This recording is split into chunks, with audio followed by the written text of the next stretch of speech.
There's loads of cricket on at the minute, but we want to talk about future cricket. 2022 edition of the 100 dates have been released, and we're here to talk about them here on the 100 Club with Rich and myself, Tom.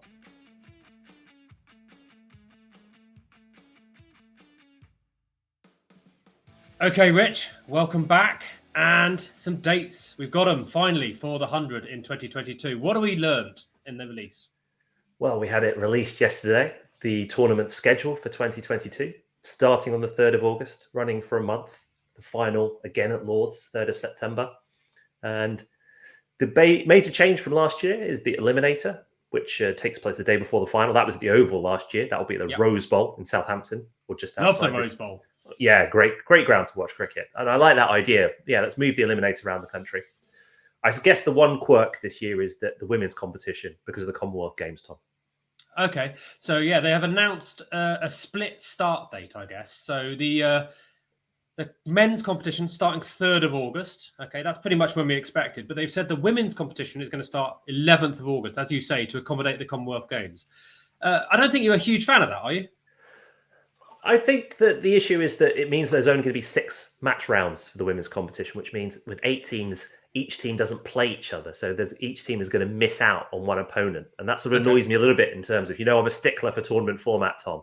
Are you a completionist, Rich? I'm a completionist because you want, in a league format, you want everybody to play everybody. Yeah. And I would just wonder if they could have snuck that extra game in somewhere. But I understand why with the timing constraints of the Commonwealth Games.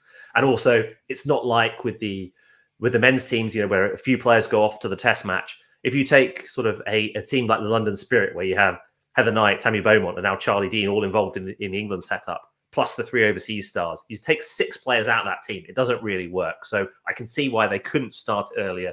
I just wonder if they could have snuck that extra game in, given us a little bit more cricket, Tom. Yeah, obviously we want more cricket, but for me, I'm okay with it. And I think I'm okay with it because I really want... Firstly, I want to watch the Commonwealth Games cricket. I'm excited. It's a good quality international tournament with some great teams in it. And, we're seeing right now the quality of women's international cricket. We've got the Ashes going on, Heather Knight smashing a century yesterday. We've got Deandra Dottin hitting 150 right now against South Africa for the West Indies. Hopefully going to be involved in the 100 again. So that excites me and I want to see that. That's okay. It doesn't have to be the 100 to be good cricket. And the other thing is means... if they're doing it like this, when they bring the women's and the men's matches back together, they can go back to the double header format. So women's match and men's match being played on the same day. I think that's got something really good to be said for it in terms of bringing the crowds in, increasing support for the women's game, and actually really good for atmosphere as well, we found last year, yeah? Yeah, I think as a live event, the double header works really well. Spending that amount of time on the ground, getting to see 2 games, getting to see, players that you're not necessarily familiar with, and definitely works well for bringing families along and making a day of it. So big fan of the double header. I guess the other advantage is with the Commonwealth Games happening here and all the international sides being in England already, it means that we're going to see the very best female cricketers in the world on top of sort of the domestic players this time round. And I say that with absolutely no disrespect to the players who came along and played overseas stars who filled in last year. But this year we are going to see sort of the absolute best test players, hopefully.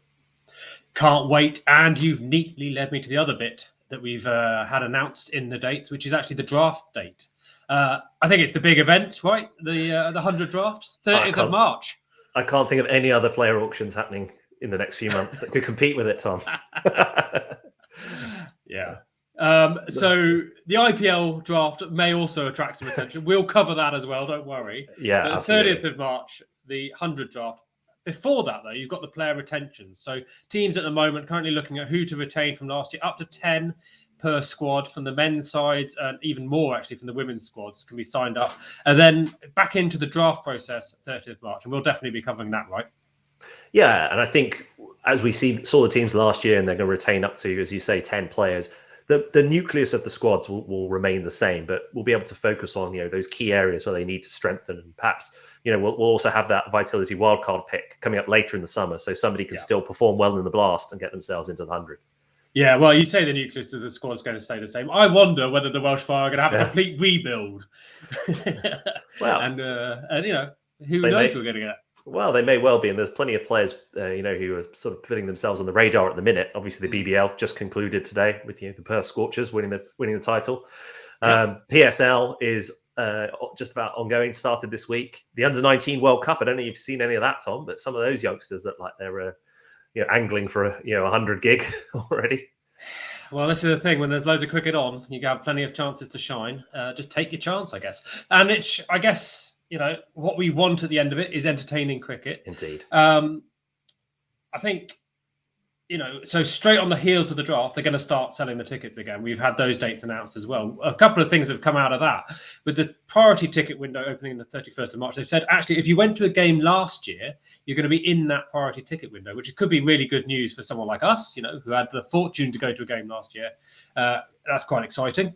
Also, they've kept the prices right down as well. So we know that anyone under 16 this year, that's a £5 ticket, which is great value, and under 5 is free. I presume, as the proud father that you are, Rich, you're pretty happy with that one. I am. And Tom, look, we're well aware that the 100 divides opinion. There are some people like us who, we enjoy the tournament, we enjoy all cricket, but there are some people who are very much against it and see it as sort of a big problem in cricket. And I think as proponents of it, one thing that we say is, look, this is an opportunity to get people into cricket who might not otherwise go to a game, who might not otherwise get involved in the sport.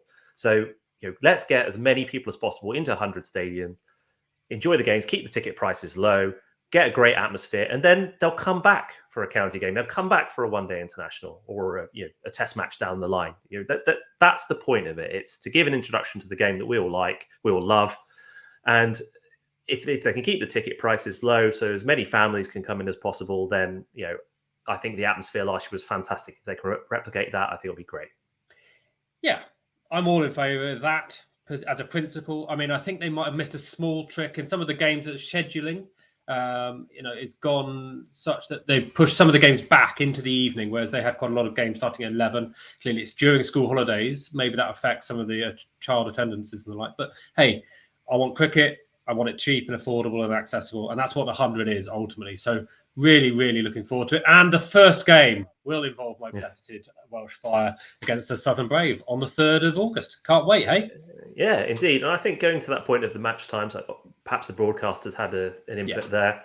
I mean, that's another important element of this. Presumably, we don't know yet which games will be on free-to-air TV, but that'll be announced in due course. And hopefully a big slug of them, again, will be free-to-air. And so we get as many people in the stadium as possible, but also people enjoying it on TV, both in the UK and around the world. Yeah. And if you are looking forward to the 100 as much as we are, don't forget the 100 Club is here to keep you informed. If you want to know more about the news, the signings, the draft, etc., please hit that subscribe button and we will do our very best to keep you up to date. And you know what?